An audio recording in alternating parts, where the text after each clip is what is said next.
kimlere verdik? Sana da vermişiz çok. Önümüzdeki.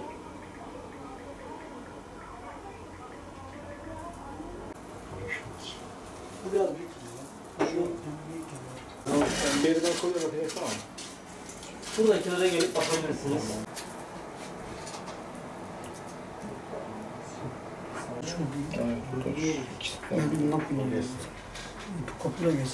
Tesbihin tarihinden şöyle, öncelikle şunu belirtmek istiyorum.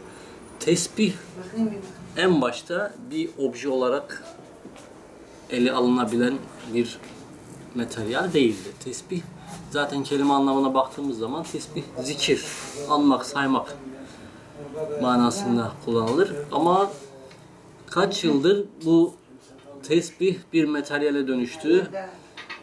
Eski dönemlerde farklı objelerin sayılarak zikir yapıldığını biliyorum. Ama bu ne zaman tesbih haline geldi? Bu şekilde toparlanıp imamesi, 33 habbesi ya da 99 habbesi ne zaman bir araya geldi bilmiyorum. Şimdi genelde erkeklerin gündelik kullandığı tesbihler 33 habbelidir. İmamesi olur, sistemli ise freni olur. Burada küçük 3 tane genelde dizilir yedek habbe olarak. Bir de burada hitamesi var. Onun dışında zikir amaçlı kullanılan tesbihler de genelde 99, Allah'ın 99 adından yola çıkarak 99 tanedir. Tesbih birincisi bizim ülkece tesbih dışında da farklı geleneklerimiz var, adetlerimiz var. Babadan gördük, dededen gördük, atadan gördük vesaire. Bu şekilde babadan oğula geçen bir alışkanlık da diyebiliriz buna. Sonrasında da tesbih müdavimi olan insanlar var tabii ki, yok değil.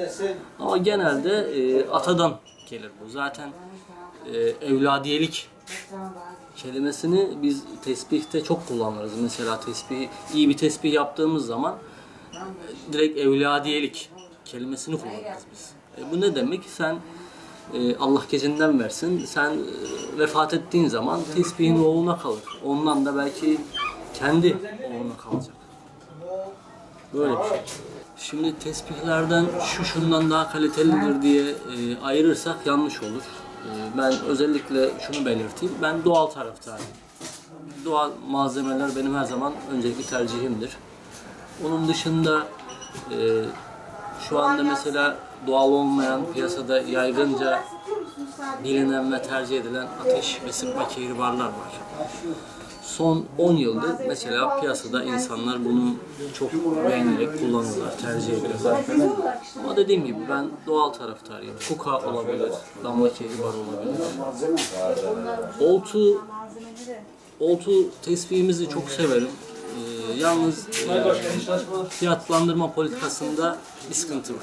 Özellikle Erzurum işçilikli, Erzurum oltusu tespihlerde bir fiyatlandırma politikasında bir hata olduğunu, bir yanlış yapıldığını düşünüyorum. Çünkü her şeyin fiyatı artıyor tabii ki ama Erzurum işi tespihlerin bu şekilde artması normal değil. Ben bunu normal karşılamıyorum. Tesbih severleri ilk önce ben uyarmak istiyorum. Çünkü biz tesbih sektörünün her tarafında olduğumuz için, son kullanıcıya kadar hitap ettiğimiz için özellikle tesbihini kaybeden insanlar gerçekten bir tesbih kaybetmiş olmanın dışında farklı bir üzüntü yaşıyorlar. Size ait olmayan tesbihleri lütfen arkadaşınızın elinden almayın. Tesbihlerinizi küstürmeyin. Kenara bıraktığınız tesbihler bir süre çekilmedikten sonra hamlaşabiliyorlar. Sonuna tesbih elinize aldığınız zaman tesbih biraz size küs davranabilir.